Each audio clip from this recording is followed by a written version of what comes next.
100%।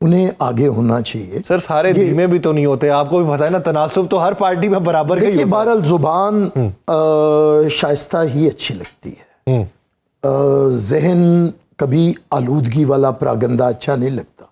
بھلے ہوں وہ ایکسیپشن ہی ہونی چاہیے, انہیں کوئی اتنا غالب نہیں آنا چاہیے, میں یہ کہنا چاہ رہا ہوں. مطلب یہ بات ہے, دیکھیے جو باتیں انہوں نے کی ہے یہ ہماری تاریخ ہے, تلخ ہے, یہ ان کے آنے سے پہلے یہی ذکر میں ساری باتوں کا کر رہا تھا.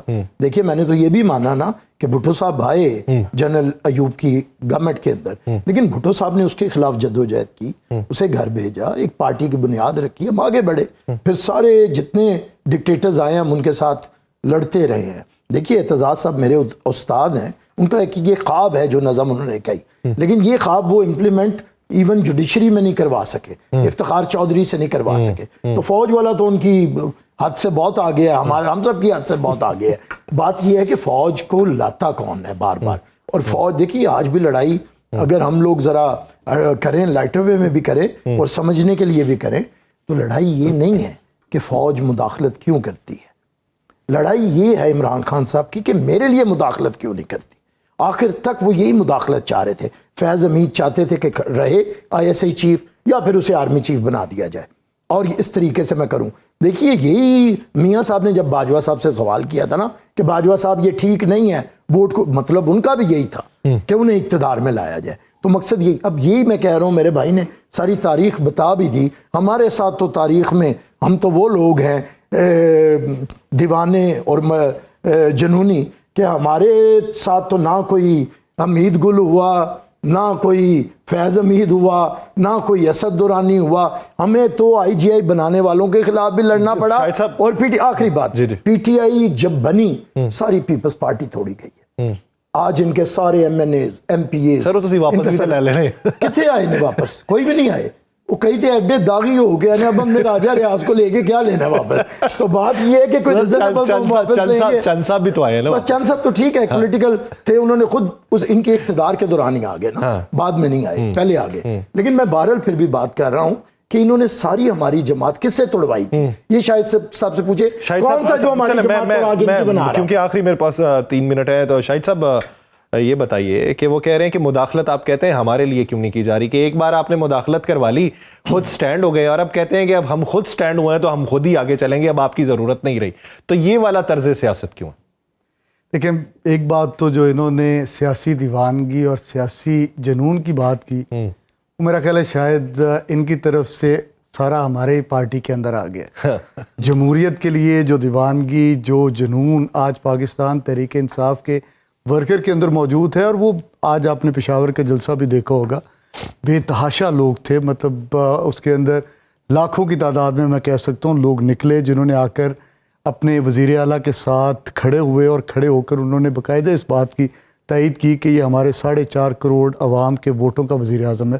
اب جہاں تک بات رہی جو آپ کا سوال تھا کہ یہ اگر پاکستان کی تاریخ کے اندر جائے نا جی, میں بار بار تاریخ کا حوالہ دے رہا ہوں, تو شروع میں اگر ذوالفقار علی بھٹو صاحب کی بات کریں, میں بالکل ان کو شہید جمہوریت مانتا ہوں, لیکن جہاں سے جو ان کی نرسری تھی وہ بھی تو پریزیڈنٹ ہاؤس ہی تھی.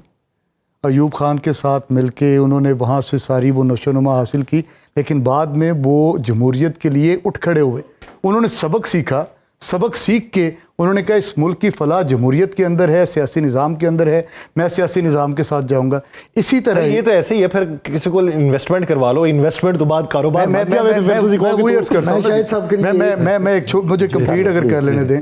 دیکھیں چارٹر آف ڈیموکریسی ہوا, اس کے بعد جب نواز شریف صاحب واپس آئے یا بے نظیر صاحبہ واپس آئی تھی, ہم ان کو بھی شہید جمہوریت مانتے ہیں, لیکن ایک ڈیل کے نتیجے میں واپس آئے تھے. آپ سارے جانتے ہیں مشرف صاحب کے ساتھ جو ہوئی تھی.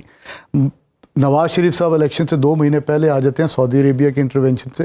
تو گزارش یہ ہے کہ ہم نے تو سبق سیکھ لیا, ہم تو آج برملا یہ کہتے ہیں کہ ہم سے ماضی کے اندر غلطیاں ہوئی ہوں گی, انسان غلطی کا پتلا ہے, ہوئی, ہم اس کو ایڈمٹ کرتے ہیں. صحیح. ہم اسی طرح کی جیسچر اپنی ان سیاسی جماعتوں سے بھی ایکسپیکٹ کرتے ہیں کہ جہاں پہ یہ غلط ہے.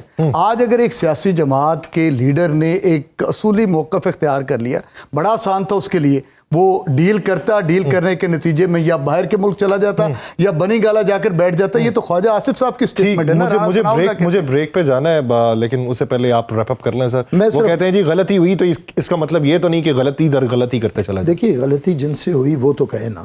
اب انہوں نے کہا, ہم نے ان کی طرف بہت لوگ گئے ہیں, مطلبی گئے ہیں, وہ نہیں گئے وہ جو فیض کہتے ہیں نا کہ سب قتل ہو کے تیرے مقابل سے آئے ہیں. ہم لوگ سرخرو ہیں کہ منزل سے آئے ہیں. ہمارے جنہوں نے قربانیاں دی ہیں, جنہوں نے جانے, جنون اور دیوانگی وہ تھی کہ ہم فوج کے سربراہ کو گالی نہیں نکالتے تھے. بھٹو صاحب کی پھانسی پہ جانوں نے خود کو جلا لیا, ملک کو نہیں جلایا.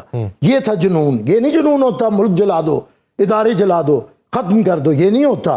دوسری بات یہ ہے کہ بھٹو صاحب والا اگر یہ چاہتے ہیں نا کہ پہلے رہے, تو پھر اس کی قیمت بھٹو صاحب نے ادا کی ہوئی ہے. تو وہ پھر آپ یاد رکھیں, یہ لہو کا رنگ داغ دھوتا ہے بہت ساری چیزوں کے, وہ ہم دھو کے آئے ہوئے ہیں یہ سارے. اور دوسری بی بی کی یہ ڈیل تھی, یہ شاہد صاحب اتنے معتبر آدمی ہیں, مجھے بہت ریزنیبل اور پسند بھی ہیں. پی ٹی آئی میں چند ہی لوگ ہیں جنہیں پسند کیا جا سکتا ہے, ان میں یہ ایک ہے. تو ان سے پوچھیں کہ کیا بے نظیر بھٹو کی مشرف سے یہ ڈیل تھی کہ میں پاکستان اتروں گی, دھماکہ کرنا, 500 بندہ شہید کر دینا, پھر یہ ڈیل تھی کہ 72ویں دن مجھے شہید کر دینا. یہ ڈیل کر کے آئے تھے ہم.